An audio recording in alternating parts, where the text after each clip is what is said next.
Good morning student, welcome to chemistry class. In today chemistry class we will see the ionization enthalpy. In yesterday class we completed atomic and ionic size. As you know that we are studying S block element, and in S block element we have started alkali metal, and in alkali metal we have discussed about the electronic configuration and atomic ionic size, their trends. Now in the today class we will see ionization enthalpy. Okay बच्चों, आज हम लोग ionization enthalpy इस block में देखेंगे alkali metal की। और ionization enthalpy I hope सबको याद होगा, हम लोगों ने जो है कि सेकेंड चैप्टर में पढ़ा था, classification of element and their periodicity. Okay, ionization enthalpy क्या होती है? Energy required to remove an electron from the valence shell of an atom is known as ionization enthalpy. Okay, एक बार लिख देते हैं, जरूरत नहीं है फिर भी यहाँ पे। It is energy required to remove an electron from outermost cell. It is energy required to remove an electron from outermost cell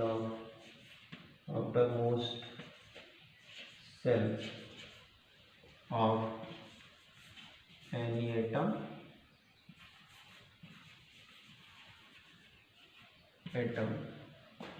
is known as ionization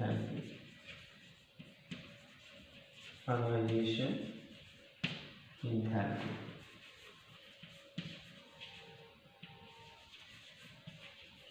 okay, ये हमने एग्जैक्टली यही बताया होगा, ये what is ionization enthalpy.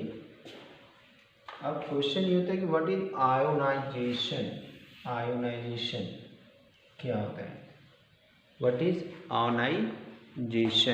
Ionisation हम किसको कहेंगे? The process in which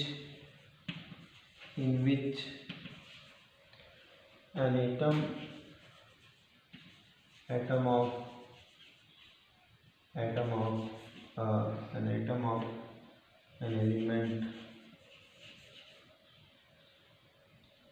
of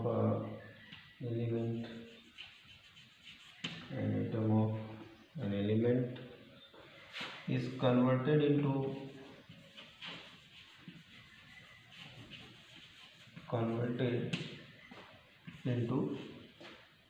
ion is known as ionization.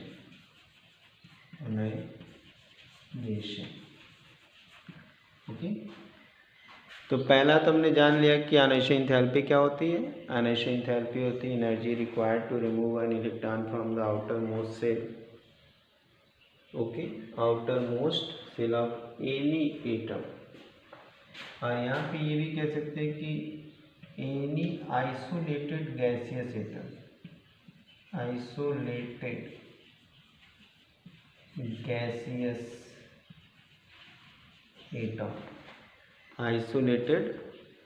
Gaseous atom, ये पॉइंट ध्यान में रखना है थोड़ा सा।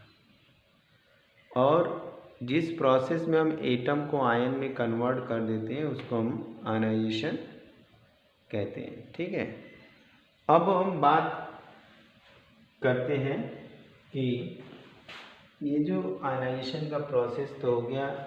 अब एल्कली मेटल के आयनाइजेशन को अगर कंपेयर करें तो किसी भी पीरियड में आयनाइजेशन एंथैल्पी जो होती है एल्कली मेटल की लोवेस्ट होती है।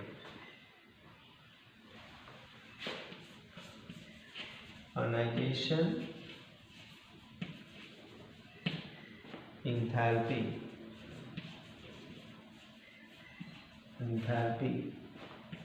of alkali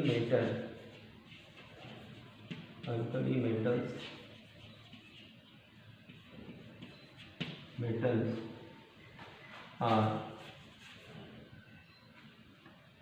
lower than other element in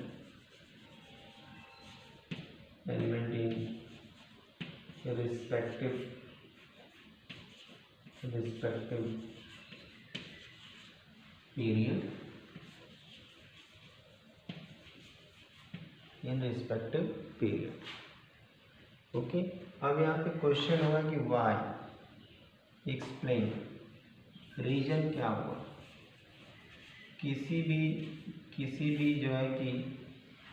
भी जो है पीरियड में अगर हम जाते हैं, लेफ्ट टू राइट जाते हैं, तो वहाँ पे हम क्या पाते हैं कि जो आयनाइजेशन एंथैल्पी है वो अल्कली मेटल की आयनाइजेशन एंथैल्पी सबसे कम है। जैसे एग्जाम्पल के रूप में भी हम यहाँ पे देख सकते हैं, लिथियम का आयनाइजेशन एंथैल्पी कम है, बेरिलियम की कम है, बोरॉन की कम है, कार्बन की कम है, ऑक्सीजन की कम है, नाइट्रोजन से, और नाइट्रोजन की कम है क्लोरीन से। तो अब इस पीरियड में हमने देखा इसकी सबसे लोवेस्ट है, क्या है, लोवेस्ट है। तो अब यहाँ पे क्वेश्चन पूछ सकता है कि व्हाट आर द रीजन्स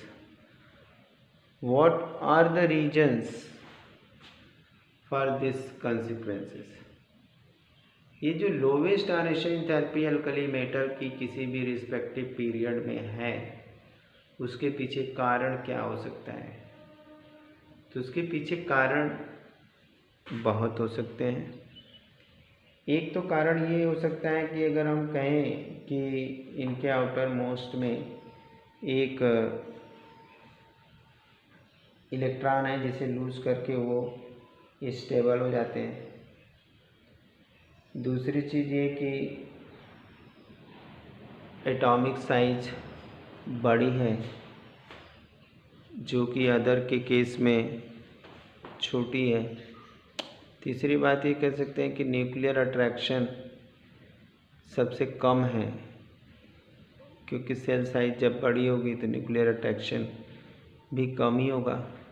ठीक है, तो इस वजह से हम कह सकते हैं कि जो अल्कली मेटल की है रिस्पेक्टिव पीरियड में आयनाइजेशन एंथैल्पी कम होती है।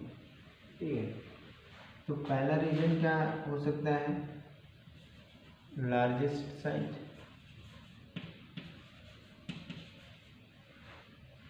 दूसरा रीजन क्या हो सकता है,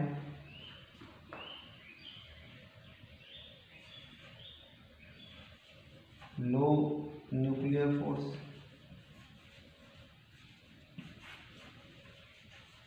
और सबसे बड़ा रीजन हो सकता है कि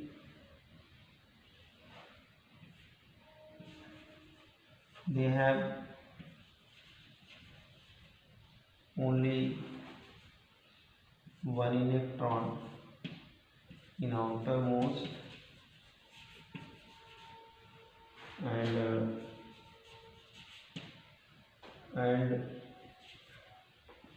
after losing electron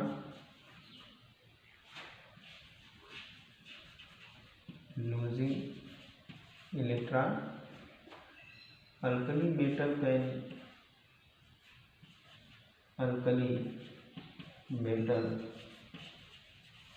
can acquire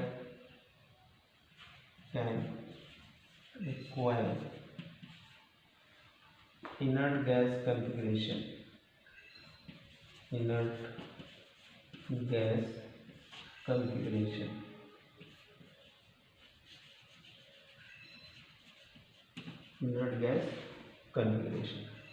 और ये भी कह सकते हैं कि they have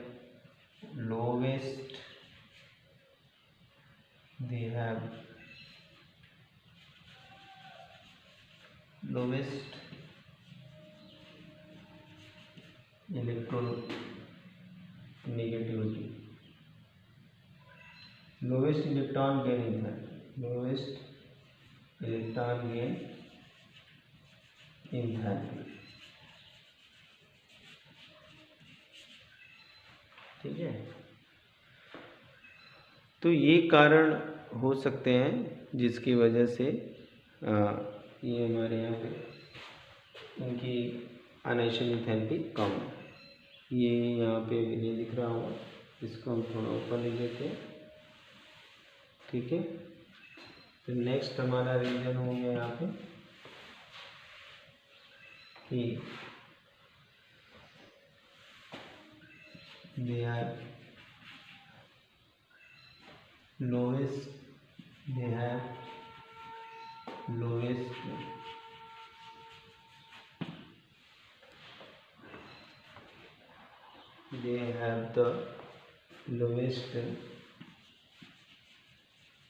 lowest electron gain enthalpy।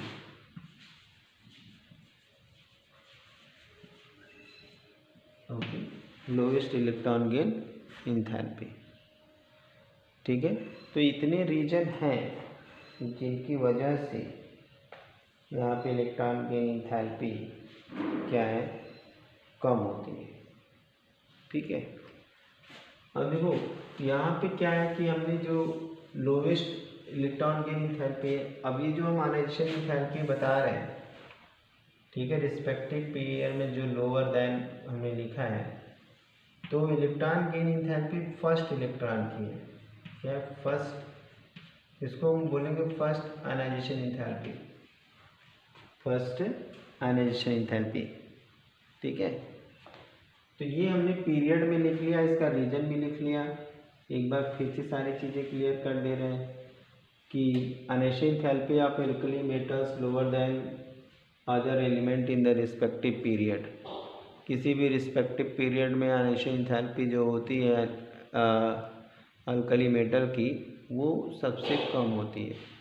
तो कम होने के पीछे कारण एक तो लार्ज साइज है, अगर साइज लार्ज है तो न्यूक्लियर फोर्स भी लो होगा। फिर उसके बाद इनके आउटर मोस्ट में एक ही इलेक्ट्रॉन है, जिसको लूज करने के बाद अल्कली मेटल जो है acquire alkali metal gain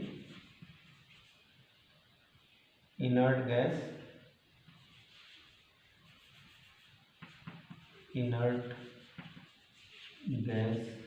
configuration. तो अब इनको एक ही इलेक्ट्रॉन लूज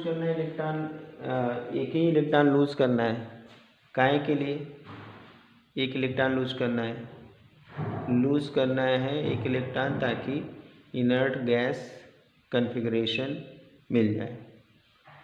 और इस तरह से जो है कि एक इलेक्ट्रॉन जल्दी से लूज कर देते हैं, तो इसी वजह से इनकी फर्स्ट आयनाइजेशन एंथैल्पी क्या होती है, लो होती है। इसी वजह से क्या होती है, फर्स्ट आयनाइजेशन एंथैल्पी लो होती है। ठीक है, चलिए, और इनकी इलेक्ट्रॉन लूज करने की टेंडेंसी होती है, तो इलेक्ट्रॉन गेन एंथैल्पी कम होती है। ठीक है, अब अगर हम किसी पीरियड की जगह पे ग्रुप की बात करते हैं, नेक्स्ट पॉइंट हम लेते हैं कि अगर हम किसी पीरियड की जगह ग्रुप की बात करते हैं तो उस कंडीशन में हमें क्या मिलता है। ठीक है, हमें देखिए क्या मिलेगा कि इन ग्रुप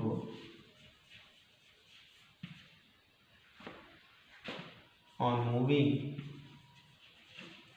एक लाइन यहाँ पे हमें लिखना पड़ेगा कि क्या लिखना पड़ेगा हमें, एक इम्पॉर्टेंट लाइन है यहाँ पे। तो यहाँ पे जो है कि हमने लिखा कि second ionization enthalpy of alkali metal is very high. तो रीजन हमने क्या बताया कि after losing one electron alkali metal ion become inert. like the inert gas with respect to electronic configuration. Electronic configuration के टर्म में देखें तो ये जो है कि इनर्ट हो जाते हैं। कैसे होते हैं? जैसे कि सपोज हमने लिया सोडियम 11, एक इलेक्ट्रॉन इसने लूज कर दिया और ये सोडियम आयन बन गया एक इलेक्ट्रॉन लूज करने के बाद। तो यहाँ पे सोडियम एक इलेक्ट्रॉन लूज किया, अब 2 8 हो गया, यहाँ 2 8 1 था, अभी नियॉन के बराबर हो गया। अब क्या हो गया? नियॉन के बराबर। एक इलेक्ट्रॉन लूज किया तो फर्स्ट ट्रांजिशन एंथैल्पी हो गई। अब हमें सेकेंड इलेक्ट्रॉन लूज करना है। क्या करना है? Second electron. तो अब जो हमारा सेकेंड इलेक्ट्रॉन कहाँ से निकलेगा? Na+ से, और इलेक्ट्रॉनिक कन्फिग्रेशन 2 8। अब ये क्या है? यहाँ से इलेक्ट्रॉन निकालना क्या है? बहुत मुश्किल है। तो ऐसी कंडीशन में जो इंथैल्पी होगी वो क्या होगी? ज़्यादा होगी। तो यही वजह है कि due to having inert gas configuration it is very difficult to remove second electron from the valence shell. Okay, तो रीजन क्या हो गया? With respect to electronic configuration they become inert. Okay, तो यही कारण है कि यहाँ पे सेकेंड आयोनाइजेशन एंथैल्पी जो होती है वो बहुत ज़्यादा होती है। ठीक है, अब इसके बाद हम लोग अब एक ऑर्डर में हम देख लेते हैं। अब इसके बाद हमें ग्रुप की बात करनी थी कि ग्रुप में क्या होता है। ठीक है, चलिए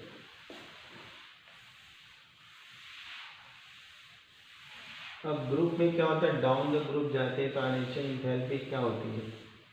आयोनाइजेशन एंथैल्पी कम होती जाती है। On moving in any group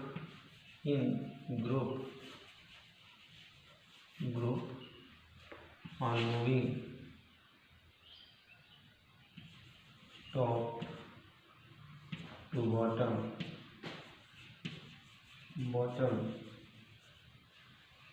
top to bottom atomic size ionization enthalpy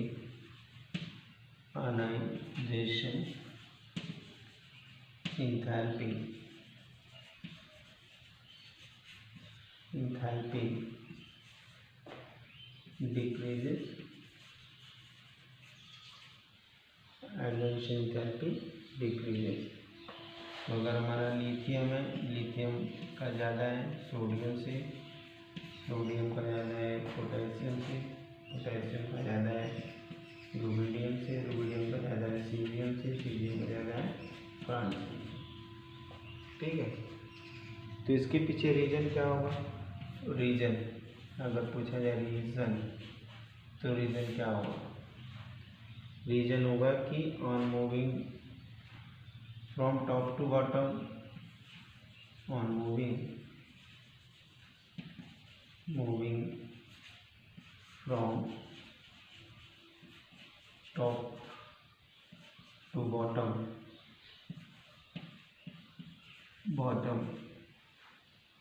atomic size increases, atomic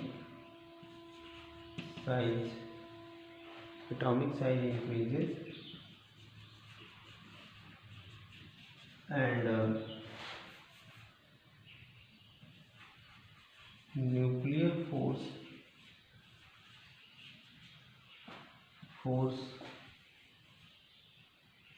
decreases।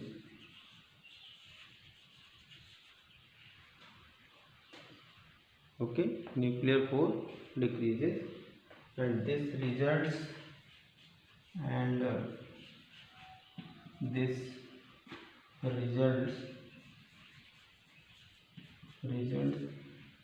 decrease in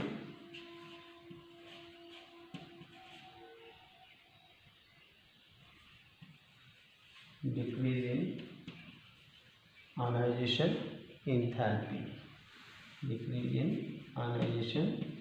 enthalpy, ठीक है। तो डाउन द ग्रुप जाएंगे तो साइज क्या होती है? बढ़ जाएगी। बड़ी क्यों होती है, तो हमने अभी डिस्कस कर लिया एटॉमिक साइज में कि अगर हम लिथियम का देखें तो इसके पास 2 सेल हैं, सोडियम के पास चलते हैं तो उसके पास 3 सेल हो गई। तो नंबर ऑफ सेल क्या है, बढ़ती जाएगी, और जब नंबर ऑफ सेल बढ़ेगी तो न्यूक्लियस से डिस्टेंस बढ़ जाएगी।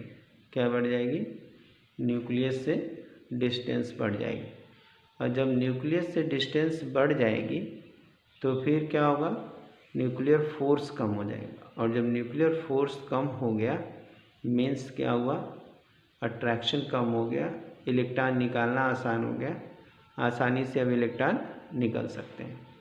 ठीक है, चलिए इसको नोट कर लीजिए। आगे हम लोग नेक्स्ट डिस्कशन करेंगे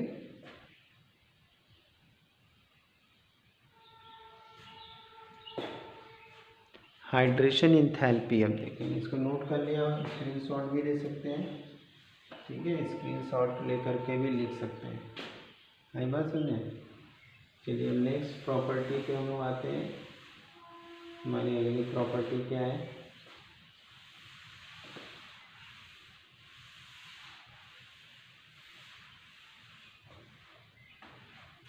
हमारी अगली जो प्रॉपर्टी है वो hydration enthalpy. Hydration enthalpy, hydration enthalpy भी हम लोगों ने डिस्कस किया था। कहाँ किया था डिस्कस, हमने सेकंड चैप्टर, जहाँ पे हम इलेक्ट्रॉनिक अरे classification of element and their properties के बारे में, पीरियोडिसिटी के बारे में हम लोग पढ़ रहे थे। वहाँ पे हमने जो है कि ये चीज़ डिस्कस की थी।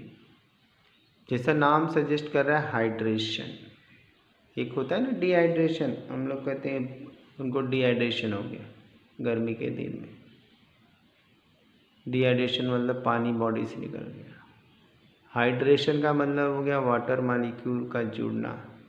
हाइड्रेशन यहाँ पे शो कर रहा है एंथैल्पी की किसका कितनी जो है कि एफिनिटी है टुवर्ड द वाटर, और जब भी वाटर की तरफ ये जाते हैं, वाटर से रिएक्ट करते हैं, तो लॉट ऑफ एनर्जी क्या करते हैं, रिमूव करते हैं।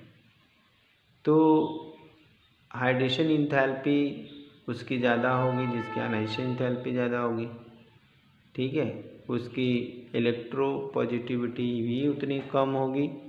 ठीक है, तो हाइड्रेशन एंथैल्पी जो होती है on in period in group hydration enthalpy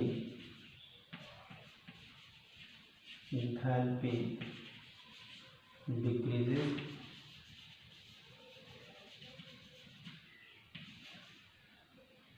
from top to bottom, top to bottom,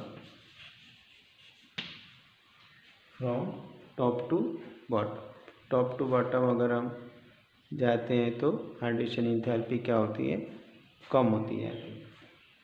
तो कम होने के पीछे का रीज़न क्या है, रीज़न अगर रीज़न की बात करें तो रीज़न क्या होगा, पहला बात हो गया कि size increases, atomic size increases, atomic size increases. दूसरा क्या हो जाएगा, आयोनाइजेशन एंथैल्पी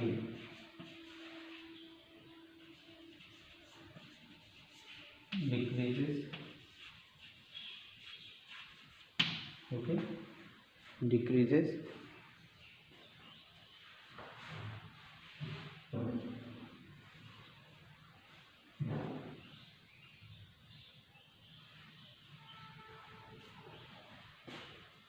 ओके, तो ये दो रीजन हम कह सकते हैं। और lithium Li. Lithium has the highest. Lithium has highest hydration enthalpy. Okay. Question पूछ दे कि lithium ion has highest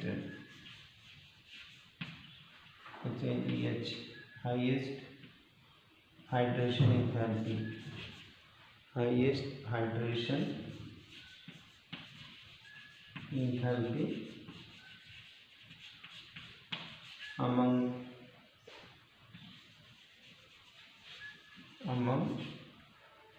alkali metals.